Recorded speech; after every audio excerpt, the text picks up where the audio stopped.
ಏನಾನ ಸಾಧನೆ ಮಾಡೋದು ಅಂತಿದ್ರೆ ಇವತ್ತು ಬೆಳಗ್ಗೆ ಕೆತ್ಕೊಂಬಂದು ಎತ್ ನಿಲ್ಸ್ಲಿ. ನಾವ್ ಅಲ್ಲಿ ನಿಂತ್ಕೊಂಡು ಮಾತು ಹೇಳ್ತಾ ಇದ್ದಿದ್ದು ಹೆಂಗ್ ಕೇಳಿಸ್ಕೊಂತ.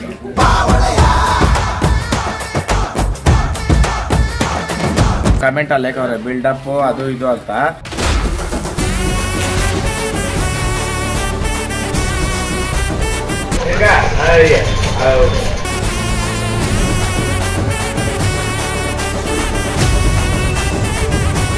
ಹೆಂಗೆ ನೋಡ್ಲಿ ಕರೆಕ್ಟ್ ಆಗಿ ಬಂದ್ ಬಾಗ್ಲತ್ರ ಇವಾಗ ಇಷ್ಟ ಹೆಸರು ನೋಡ್ರಿ ಒಳಗೆ ಹೆಂಗ್ ಗೊತ್ತೈತೆ ಅಂತೀರಲ್ಲ.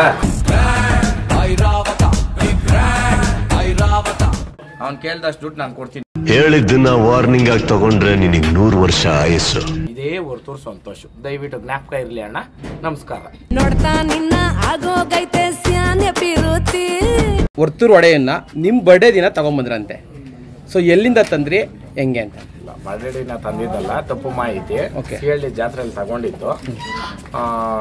ನನ್ನ ಬರ್ಡೇ ದಿನ ಅದಕ್ಕೆ ಹೊರ್ತೂರು ವಡೆ ಅಂತ ಹೆಸರಿಟ್ಟಿತ್ತು ನನ್ನ ಸ್ನೇಹಿತರೆಲ್ಲ ಸೇರಿ.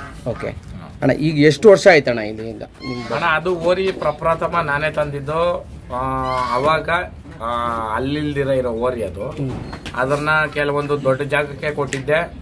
ಬಟ್ ಅವರು ಅದನ್ನ ಸರಿಯಾಗಿ ಮೇಂಟೈನ್ ಮಾಡಿದ್ರೆ ನಾನು ಹೆಸರು ಹೇಳಲ್ಲ. ಅಲ್ಲಿಂದ ಹೋಗಿ ಇಲ್ಲಿಂದ ಹೋಗಿ ನಾನೇನು ಹೇಳ್ತೀನಿ ಅಂತಂದ್ರೆ, ನಾನು ಯಾರಿಗಾದ್ರೂ ಏನಾದರೂ ಒಂದು ವಸ್ತು ಕೊಟ್ಟಿದ್ದೀನಿ ಅಂದ್ರೆ ಅದು ವಿಭಿನ್ನವಾಗಿ ಅದರದ್ದೇ ಆದ ಚಾಪ್ ಮೂಡಿಸೋ ರೀತಿನಲ್ಲೇ ಕೊಟ್ಟಿರ್ತೀನಿ. ಬಟ್ ಅಲ್ಲಿ ಅವರು ಕೆಲವೊಬ್ರು ವ್ಯಕ್ತಿಗಳ ಮಾತುಗಳು ಕೇಳ್ಕೊಂಡು ಅದರ ಗುರುತಿಸಿಲ್ಲ. ಆಮೇಲೆ ಅದು ಎಲ್ಲೆಲ್ಲೋ ಹೋಗುತ್ತೆ, ನಮ್ಮ ಸ್ನೇಹಿತರ ಹತ್ರ ಸೇರುತ್ತೆ ಮೈಸೂರಲ್ಲಿ. ಮತ್ತೆ ನಾನು ಅಲ್ಲಿಂದ ತಂದ ಮೇಲೆ ಅವತ್ತಿಂದ ಇವತ್ತವರೆಗೂ 4 ಕಲ್ಲಲ್ಲೇ ಅದನ್ನ ಒಡೆಯೋ ಓರಿ ಇಲ್ಲ. ಅದ್ರ ಜೊತೆ ಹಾಕ್ಬೇಕಂತ ಎಷ್ಟೋ ಪ್ರಯತ್ನ ಬಿಟ್ಟಿದೆ, ಆಗಿಲ್ಲ. ಸೊ ಅದು ನನ್ನ ಮನೇಲಿ ಇತ್ತು. ಅದು ಜೊತೆ ಬೀಳ್ದಿರ ಹೋಗ್ಲಿ, ಅದನ್ನ PP ಓರಿನಾದ್ರೂ ಮಾಡ್ತೀನಿ. ನಾನು ಖುಷಿಕ ನಾನು ಹೋಗಿ ಆಕಾರದಲ್ಲಿ ಬಿಟ್ಟು PP ಓರಿ ಮಾಡ್ಬೇಕನ್ನೋದೇನು ಇಲ್ಲ. ನನ್ನ ಮನೆಗೆ ನಾನು ಖುಷಿಗೆ ನಾನು ಮಾಡ್ತೀನಿ PP ಓರಿ. ಅದು ನನ್ನ ಮನೆಯಲ್ಲಿ ಇರಲಿ. ಓಕೆ, ಇದು ಲವಕುಶ ಮೊನ್ನೆ ಲವಕುಶ ಮಾಡಿದ್ರಿ.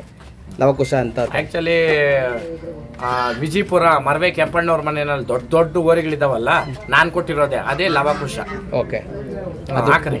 ಅವ್ರು ಹೇಳ್ತಾರೆ ಯಾವ್ದೋ ಒಂದು ವಿಡಿಯೋನಲ್ಲಿ, ನಾನು ಹಳ್ಳಿಕಾರ ಒಡಿಯ ಅನ್ಸ್ಕೊಳೋದ್ ಬೇಡ, ನಾನ್ ರೈತ ಅಂತ. ಅವ್ರನ್ನ ತಂದು ಗುರ್ಸಿ ಹಾರ ಹಾಕಿ ಅವ್ರಕ ಚಿನ್ನ ಕೊಟ್ಟವನು ಇದೇ ಹೊರತೂರು ಸಂತೋಷ. ದಯವಿಟ್ಟು ಜ್ಞಾಪಕ ಇರ್ಲಿ ಅಣ್ಣ. ನಮಸ್ಕಾರ. ಜೈ ಹಳ್ಳಿಕಾರ್.